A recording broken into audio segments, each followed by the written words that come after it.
नागपुर के दीक्षाभूमि पर और सर आपका नाम बताओ। मैं बनते डॉक्टर चंद्रकीर्ति।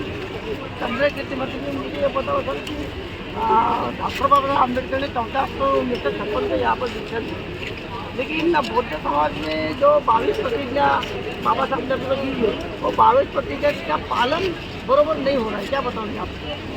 बाबा साहब अम्बेडकर के द्वारा 14 अक्टूबर 1956 को नागपुर की इस पवित्र धरती पर ही विजयादशमी के दिन बाबा साहब अम्बेडकर ने अपने 5 लाख अनुयायियों के साथ में बौद्ध धर्म की दीक्षा दी थी। और जो परंपरागत ढंग से जो दीक्षा दी जाती थी उसमें था त्रिशरावण सिंह। लेकिन बाबा साहब अम्बेडकर को लगा कि हमारे इतने लोग बौद्ध बनेंगे तो हो सकता है उनको लगेगा कि ये बाकी के जो धर्म है और हमारे धर्म सब समान है।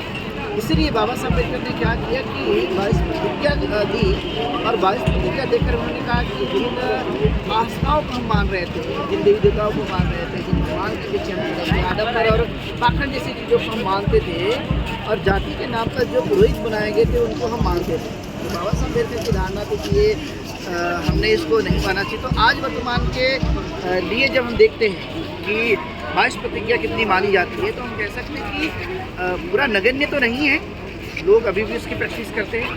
किसी भी देव देवता को कई लोग ऐसे होंगे जो बुद्धिस्ट है वो नहीं मानते हैं, वो ब्राह्मणों के हाथों से कोई संस्कार नहीं करते हैं और न ही वो किसी चीज़ को मानते हैं। जैसे बाबा साहब ने कहा कि समानता मानी जाए, तो बहुत सारे जो बौद्ध अनुयायी हैं वो समानता को मानते हैं। कुछ थोड़े बहुत रह गए होंगे तो उन पर संस्कार करने की जरूरत है, उन्हें बताने की ज़रूरत है। यदि वो उन्हें बताया जाए कि जन से, तो मुझे लगता है कि वो भी मानना शुरू करेंगे। तो बौद्ध लोगों के बारे में ये पक्का है कि भारत के अंदर में बहुत सारे फेस्टिवल्स होते हैं वो उनको नहीं मानते। जैसे आज देख सकते हैं कि एक तरफ तो दशहरा मनाया जाता है, दूसरी तरफ तो हम विजयादशमी मना रहे हैं और लाखों की संख्या में बौद्ध अनुयायी हमारे सामने इस दीक्षा भूमि पर देखने के लिए मिल रहे हैं। तो हम ये बात कह सकते हैं कि जो लोग मना रहे हैं उस पर्व को, लेकिन हमारे बौद्ध अनुयायी तो इस विजयादशमी को मना करके दीक्षा भूमि पर अपने श्रद्धा व्यक्त करने के लिए लाखों की संख्या में आते हैं। तो 22 प्रतिज्ञा का बहुत बड़े पैमाने पर इम्पैक्ट सोसाइटी में होते हुए देखने को मिल रहा है। और दूसरा मैं कह सकता हूँ कि 22 प्रतिज्ञा पूरी तरह से मानवतावादी और साइंटिफिक है। ये साइंटिफिक शिक्षा जब हर कोई आदमी ग्रहण करता है तो अपने आप में एक बुद्धिमान बनता है, क्योंकि वो उसका बिलीव कोई दूसरे पर नहीं होता, दूसरी आस्थाओं पे नहीं होता। दूसरी आस्थाओं का कहने का मतलब कि कई बार आपने देखा ना, बहुत सारे भगवान देवी देवता को मानते हैं, उनको लगता है यही हमारा कल्याण करते हैं, लेकिन ऐसा कुछ भी नहीं है। तो उसका जो श्रद्धा है या उसका तार्किक क्षमता जब बढ़ जाती है तो बिलीव नहीं करते, अपने आप पर भरोसा करके वो काम करते हैं, मेहनत करते हैं, परिश्रम करते हैं, आचरण को अपने जीवन काल में अपनाते हैं, तो उनकी दिनों दिन प्रगति होते हुए नज़र आ रही है आज भी।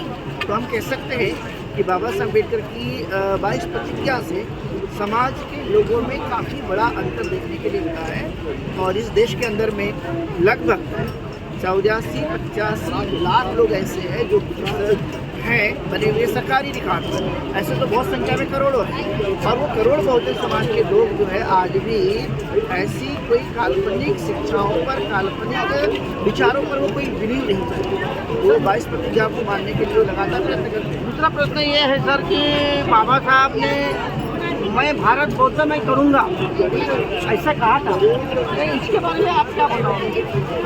बाबा साहब अम्बेडकर ने जो कहा था कि मैं इस देश को बौद्ध में बनाना चाहता हूँ, तो वास्तविक प्रतिज्ञा थी और वो उस पर काम भी कर रहे थे। उन्होंने 14 अक्टूबर को नागपुर में बौद्ध धर्म दिया, 16 अक्टूबर को उन्होंने चंद्रपुर में दीक्षा ली थी और उन्होंने 16 दिसंबर के लिए घूमने में प्लान किया था। लेकिन अकस्मात बाबा साहब अम्बेडकर का 6 दिसंबर को निधन हो जाता है। उसके बाद हम देखते हैं कि धम्म क्रांति जो चली तो जिन जिनको जो समझ में आया वो चली, लेकिन एक बात मुझे याद आती है बाबा साहब ने जो कहा था कि क्या बौद्ध में बना दिया है। तो बाबा साहब अम्बेडकर जब रंगून में म्यांमार में जब वो 6वीं परिषद में वहाँ पर गए थे तो वहाँ के पत्रकार ने उनसे पूछा कि बाबा साहब आप हमेशा बौद्ध धर्म की बातें करते तो भारत को बौद्ध में बनाने के लिए आप क्यों नहीं प्रयास करते? तब बाबा साहब अम्बेडकर ने कहा था कि मैंने भारत को अपना बौद्ध में बना दिया है। तो उन्होंने पूछा कैसे? उन्होंने कहा कि मैंने जो है भारत का संविधान बनाया और उस संविधान में समता, समता, बंधुत्व और न्याय को मैंने जो है स्थान दिया है और ये तत्व तथागत के धर्म से मैंने लिया हुआ है। तो मैंने तो लोगों को ये 1950 में ही भारत को बौद्धमय बनाने की प्रक्रिया वाला देश जो है मैंने उस समय मैंने बना दिया था। और आज कोई समता का पालन नहीं करता है तो उसको बड़ी सजा मिलती है। ये संविधान में ये लिखित किया गया है। तो बाबा साहब अम्बेडकर का ये जब विचार दिया गया तो मुझे लगता है कि वो वास्तविक बातें हैं जो उन्होंने पत्रकार को बताई थी कि मैंने तो भारतीय संविधान के माध्यम से पूरी तरह से जो है भारत को बौद्धमय बना दिया। और इसलिए आप देखेंगे कि राष्ट्रपति भवन में तथागत गौतम बुद्ध की बड़ी प्रतिमा वहाँ पर रखी गई थी। इसके नीचे धम्मचक्र प्रवर्तन लिखा हुआ है। धम्मचक्र प्रवर्तन का मतलब होता है तथागत ने अपने अनुभव को पहली बार 5 भिक्षु के समक्ष बताया था। जिसे हम धम्मचक्र प्रवर्तन दिवस के रूप में जानते हैं, आषाढ़ी पूर्णिमा के दिन मनाया जाता है।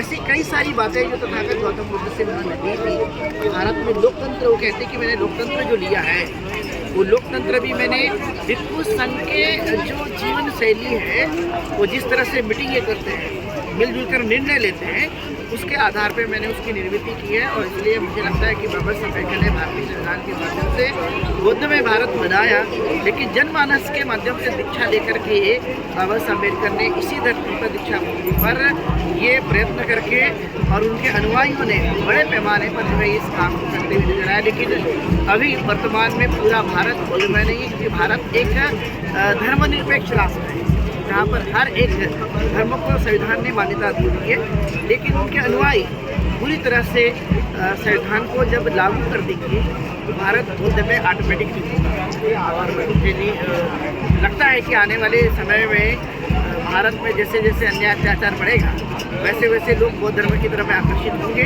चाहे वह उत्तर हो, चाहे दक्षिण हो, पूर्व हो या पश्चिम हो, सभी जगह के लोग इकट्ठा होकर बौद्ध धर्म को अपनाने के लिए अभी भी रेडी है। और इसीलिए लाखों लोग यहाँ पर भी दीक्षाभूमि बनते हैं और जगह जगह जब भी जहाँ पर भी ये समारोह आयोजित किया जाता है वहाँ पर लोग बौद्ध धर्म को अपनाते हैं। तो ये भट्टे कीर्ति ये जिन्होंने कहा कि भारत बौद्धमय बनने का बाबा साहब ने जो संकल्प लिया था, वो संकल्प भारतीय राज्य घटने के माध्यम से हो रहा है। प्रज्ञा